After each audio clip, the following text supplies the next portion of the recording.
Hey all, this is Shubhanka here from Quantsapp. Welcome back to another episode of FNO पे चर्चा। तो पिछले video में हमने समझा था ओपन इंटरेस्ट अबाउट ऑप्शंस, मतलब ऑप्शंस का ओपन इंटरेस्ट समझा था हमने एंड समझा था how we can actually read and identify critical level of a stock और एन इंडेक्स। तो सिमिलरली आज का वीडियो में हम समझेंगे about futures open interest. It is almost the same, मतलब futures open interest and options open interest theory is almost the same, लेकिन हम समझेंगे इसमें फ्यूचर्स में there is something known as built up. तो बिल्टअप भी समझेंगे हम कि लॉन्ग बिल्टअप क्या होता है, शॉर्ट बिल्टअप क्या होता है, शॉर्ट कवरिंग मूव क्या होता है, लॉन्ग अनवाइंडिंग बिल्टअप क्या होता है। सो वो समझेंगे हम इस वीडियो के थ्रू। सो जैसे we do it at Quantsapp, we try to make the complex things pretty simple. तो वैसे ही करेंगे and let's try to decode futures open interest. So now talking about futures open interest, so number of outstanding contracts which are not settled in an expiry, मतलब contract जो futures contract में होते हैं, let's say हमने futures buy किया, so but इसको square off नहीं किया, हमने एक्सरसाइज नहीं किया उसको अभी तक, so that is an open contract in the market. Similarly in a particular expiry, मतलब जैसे हमने समझा था कि futures and options they come along with an expiry date. So similarly एक एक्सपायरी में जितने भी फ्यूचर्स कॉन्ट्रैक्ट ओपन है that creates futures open interest.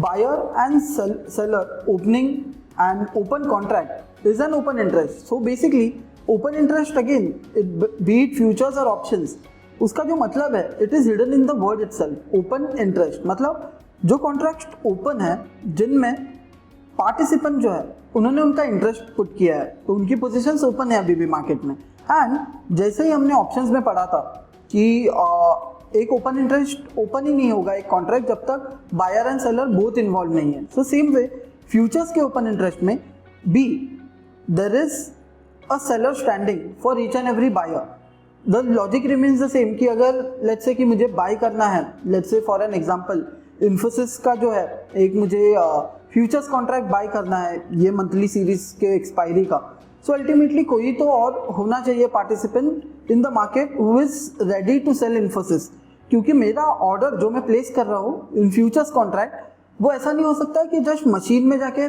Fit कर गया एंड उधर ही रह गया। Options is a zero sum game. अगर मैंने फ्यूचर्स बाय करना है, कोई तो एक इंडिविजुअल फ्यूचर्स कॉन्ट्रैक्ट इन्फोसिस का सेल भी करने होना चाहिए, only then an open interest will get created. So it is a zero sum game. तो why it is called derivative market and zero sum game is basically let's say कि futures जो है इसमें कैसा होता है basically futures and options में, let's say if we are making money, so somewhere on the earth or somewhere in the someone in the market is losing out on his money. Basically अगर हम profit कर रहे हैं तो हम किसी का loss जो है we are making that money as our profit. अगर we are bearing it a loss, someone else is making a profit. So that is the reason it is called as a zero sum game. Now coming to the built-ups which are commonly used and काफ़ी लोग जो है built-up use करते हैं futures data का to kind of interpret the market strength. तो वैसे ही समझते हैं कि built-up exactly होता क्या है. So there are four types of built-ups in futures contract. First one is long built-up, other one is short built-up, short covering and long unwinding. तो समझते हैं कि कौन से बिल्टअप को क्या नाम दिया हुआ है एंड उसका लॉजिक क्या है पीछे। So let's go to our web application. So हम आ गए अभी हमारे वेब एप्लीकेशन में and to make things simple तो बिल्टअप टूल है, उसमें हमें जाना है। There are two different panels which do popup. तो यहाँ पे जब मैं स्क्रिप्ट पे क्लिक करूँगा तो हमें यहाँ पे 3 पैनल्स ओपन होंगे। तो हम फर्स्ट पैनल में जाएंगे to understand the built up thing कि बिल्टअप एग्जैक्टली लॉन्ग बिल्टअप क्या होता है and all those things. Talking about long built up जो एल से इंडिकेट किया हुआ है, so the abbreviation is L over here which is indicating a long built up. तो इसका मतलब ये है बेसिकली कि जो इंस्ट्रूमेंट है हमारा उसका प्राइस ऊपर जा रहा है and even open interest is going up, that is called as an long built up. तो नेट बेसिकली ऊपर जाने वाले प्राइस में भी there are participants who are buying it and there are participants who are selling it. तो basically price जब ऊपर जा रहा है तो बायर इज कॉन्फिडेंट कि यहाँ से प्राइस और ऊपर जा सकता है, इसीलिए जो है उन्होंने बाई कर लिया है at that point. And eight the same time seller is practical कि यहाँ से price even I would say even in the rising prices he is selling the futures contract. So now coming to the built up tool and समझते हैं long built up क्या होता है पहले. तो long built up is something जहाँ पे instrument का प्राइस जो है वो ऊपर जा रहा है एंड उसके साथ साथ ओपन इंटरेस्ट भी ऊपर जा रहा है. सो विच इज इंडिकेटिंग कि even in the rising price there are participants who are putting interest into it. तो बायर उसमें बाय भी कर रहा है contract and seller is also selling the same contract at the same time. तो ultimately जब at a point जब square off करेंगे वो कॉन्ट्रैक्ट तो किसी एक का प्रॉफिट होगा, किसी दूसरे का लॉस होगा. तो long built up is a pretty strong move. क्यों?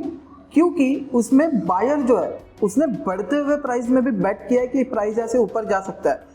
And on the other hand seller is very sceptical, he is short sold it even on the rising prices.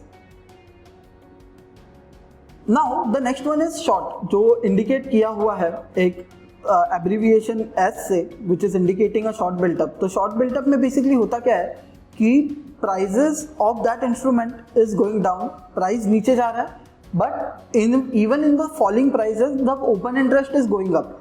So in this scenario what is happening is कि जो seller है he is confident कि नीचे जाने वाले price में भी even at a lower price ही is short selling it and buyer is skeptical in this scenario and वो जो है उनका contract at a lower price they are trying to buy it out. So it is called as a short built up.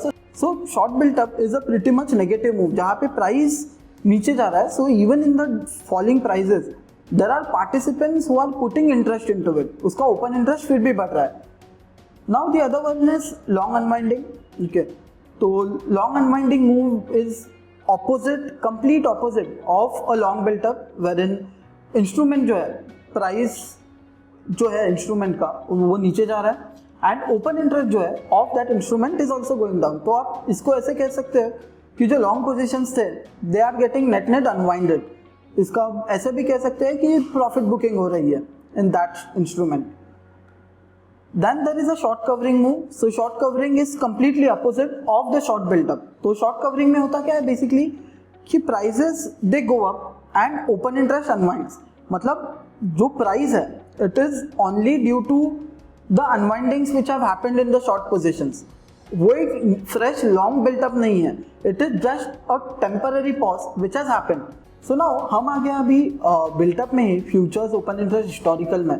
तो ये कुछ ऐसा काम करेगा basically futures built up जो है कि हमें net net strength पता लगेगा कि actually who is in control.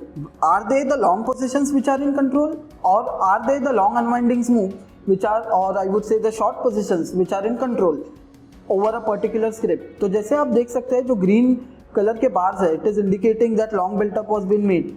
Blue colour के बार्स है it is showing us long unwinding move was been made. Red colour bars are showing us short. Yellow colour bars are showing us a short covering move. तो आप लोग देख सकते हैं since what 9th of June 2021 up till 21st of June 2021 कुछ भी red आया ही नहीं है निफ्टी में. Like majority of the cases में इधर it is a fresh long which has been added और जो भी प्राइस डिप हो रहा है that is only due to the long positions getting unwinded. तो यहाँ से you will get to know the strength of an instrument. Now let's say कि अगर कोई एक स्टॉक है जिसमें अचानक से एक स्पाइक आ रहा है, लेट्स से एक शॉर्ट कवरिंग मूव आ रहा है, so you can check the futures built up कि हिस्टोरिक उसका स्ट्रेंथ कैसा है in futures open interest historical. And then it will give you a much more confidence कि okay strength particular instrument में है या नहीं. जैसे अभी in Nifty it has consistently having a strong built up along with it. एक built up strong है काफ़ी Nifty का. तो इस तरीके से you can try to compare the data, you can try to compare the quantum using the built up tool on our application. तो आज की particular वीडियो में लिमिटेड रखते हैं up till here, तो जिसमें हमने समझा फ्यूचर्स बिल्टअप के बारे में एंड आप लोग आपके इंस्ट्रूमेंट जो है उनका स्ट्रेंथ फ्यूचर OYH जो बिल्टअप टूल है उसमें ही है. तो वहाँ से आप चेक कर सकते हैं कि how is the strength of that instrument. And apart from that if you have like the video so you can also stay tuned, you can hit the subscribe button, you can hit the bell icon. Thank you.